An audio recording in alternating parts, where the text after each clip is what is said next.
No Canadian has ever been as far from home as Marc Garneau. In October, he was strapped into a seat on the Space Shuttle Challenger, ready for the adventure of space travel. It was quite a trip. Of course, not everything was as satisfying for the people of Canada this year. As Mike Duffy recalls, there were many moments we won't soon forget. He begins, though, with that pre-dawn blast-off from Cape Canaveral. The history's largest astronaut crew is on its way. In many ways, 1984 was a year of firsts for Canada. The first Canadian in space. Jean Sauvé.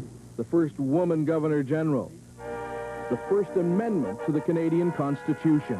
Mission Control Houston, the Survey is taking data. Few events in 1984 were as dramatic as Marc Garneau's ride into space.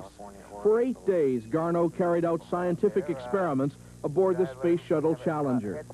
He received a hero's welcome when he returned to Earth, and he gave reporters this candid reaction to the way his flight began. My heart was beating very rapidly to take off, no doubt about it.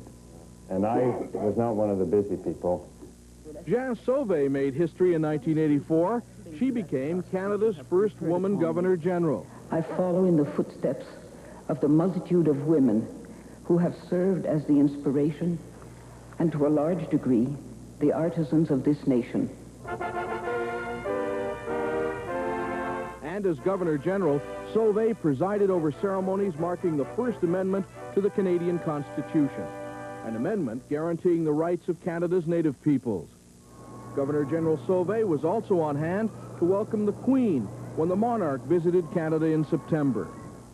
The Queen's visit to New Brunswick, Ontario, and Manitoba had been scheduled for the summer, but was delayed until the fall because of the election campaign. In a bizarre sidelight to the royal visit, the RCMP charged New Brunswick Premier Richard Hatfield with illegal possession of marijuana after a package of the drug was found in Hatfield's suitcase aboard the aircraft flying the Queen around New Brunswick. Hatfield goes on trial in Fredericton next month. 1984 was also an important year for two other provincial premiers. In Nova Scotia, Premier John Buchanan's Conservatives easily won re-election in the only provincial election held this year. Well, the universe is unfolding. And in Quebec, Premier René Lévesque ran into heavy opposition in his own cabinet to his plan to drop the independence option from the Parti Québécois platform in the next provincial election. I tendered my resignation this morning. In all, 7 ministers quit Lévesque's cabinet in the dispute. A final decision on the issue will come at a special party conference next month. There was a change at the top on the Supreme Court of Canada. Chief Justice Bora Laskin died after a lengthy illness. He was succeeded as Chief Justice of Canada by Mr. Justice Brian Dixon. And it's at the Supreme Court that the issue involving this man may eventually be resolved. In 1984, Dr. Henry Morgentaler was acquitted not for the first, but for the 4th time on charges dealing with performing illegal abortions. Ontario plans to appeal Morgentaler's acquittal. The Morgentaler trial wasn't the only big court case of 1984. For weeks, Canadians were captivated by the trial of former Saskatchewan Energy Minister Colin Thatcher. Day after day, the grim details were laid before the jury and the nation. It was the most sensational murder trial Canada has seen in years. But despite Thatcher's vigorous denials, he was eventually convicted of murdering his wife. He's now appealing that conviction.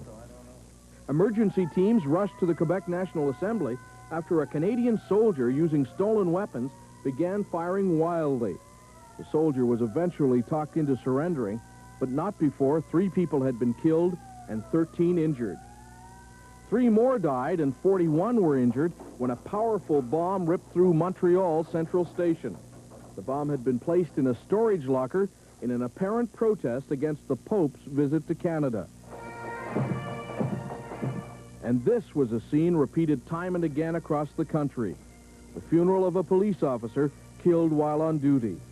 In all, 8 policemen died during the year, prompting an emotional protest march on Parliament Hill and renewed calls for a return to capital punishment. After a 13-day strike in the autumn, Bob White led the Canadian membership out of the United Auto Workers.